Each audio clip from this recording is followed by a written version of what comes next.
Hello friends, welcome to the MOOCs on Entrepreneurship Development.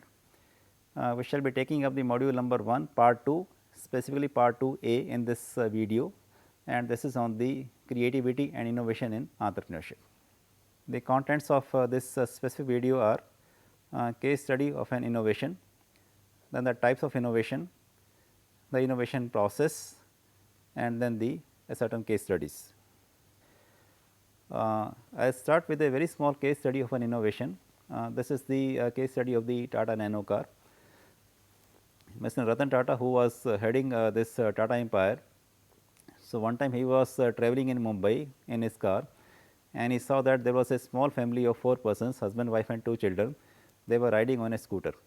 So, 4 persons sitting on a scooter, and they were very cramped in space, lot of difficulty, and then the rains came. So, their condition was very pathetic. So, then Mr. Ratan Tata thought of making a car which is costing only rupees 1 lakh, because he thought that this small little family, middle class, lower middle class family, they also want to buy a car, so that they can, they can be, they can avoid this rains and this sun, and they can drive, they can comfortably.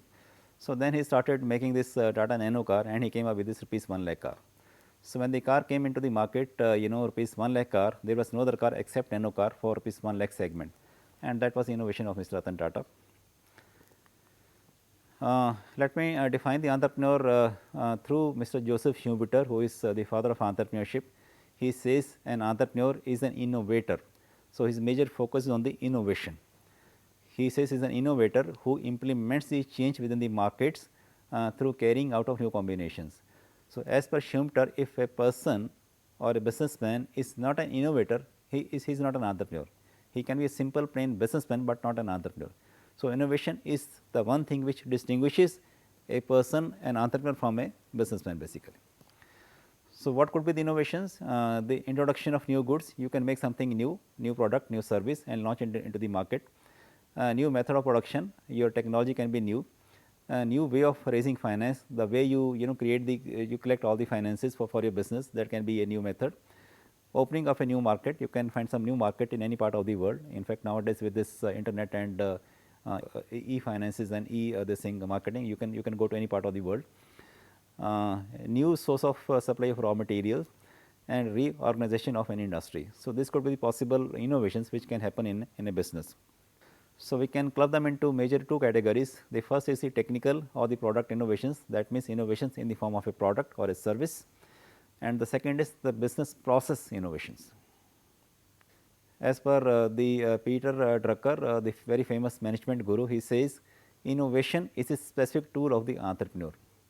He further says business has only 2 basic functions, one is the marketing and the second is the innovation. So, the word innovation is coming in all the famous quotations by the famous authors for the entrepreneurs. Now, we have something known as the induced innovations also. There is something known as the pull, something known as the push category. You see, some people are very innovative, so they are pulled towards towards innovation, but some people are pushed towards innovation. So, that is known as the induced innovation. The innovations which respond to the need and economic conditions. So, they are known as the induced or pushing factor basically. The inventors, investors and the researchers, they put effort and money into solving burning problems, and that leads to innovations. Like for example, the labor shortages in the western part of the countries, they led to mechanized equipments. The drought conditions, they led to improved irrigation. Energy crisis led to higher efficiency cars. The farmers cooperatives were established during the periods of excessive low farm prices, and the environmental regulations, they triggered the cleaner technologies. So, they are all basically the induced innovations. What is the innovation process? An innovation starts as a concept in somebody's mind that is refined and developed before the application. The innovation process which leads to the useful technologies requires research, basic research, followed by development, that is the testing and then the upscaling, and then the production on a mass scale, the marketing and then the use by the final consumer. So, what exactly is innovation? Innovation is the multiplication of the creativity and the risk taking. If you take the risk of bringing your creativity into the market, it becomes an innovation. Now, let us take two case studies, very small case studies of innovation. Balu Bhai Vasoya from Ahmedabad, Gujarat has developed a stove that uses both kerosene and the electricity. A 6-volt electric coil heats the kerosene, converting it into a gas which burns with a blue flame. It saves 70% on the fuel compared with the conventional stoves running on the LPG. 1 liter of kerosene lasts for 8 hours, and in 20 hours the stove uses 1 unit of electrical power.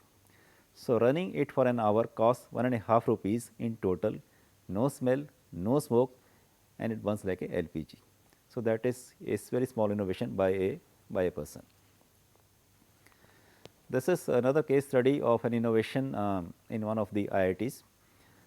5 graduates and 5 professors at the Computer Science Department at IIT Delhi, they launched Critical Solutions Private Limited a few years ago with an initial seed funding of rupees 10 lakhs. Their projects range from security solutions to sensor networks, and many of them extension of their graduate theses. So, like you are all teachers in technical institutions, engineering colleges and polytechnics. So, the thesis work, the MTechs and the PhD thesis work, so some of them can be converted into the actual enterprise also. One project looking at the more effective computerized screening of the automobiles could go a long way in preventing a terrorist attack. So, this is sort of the transition from the academics to the entrepreneurship.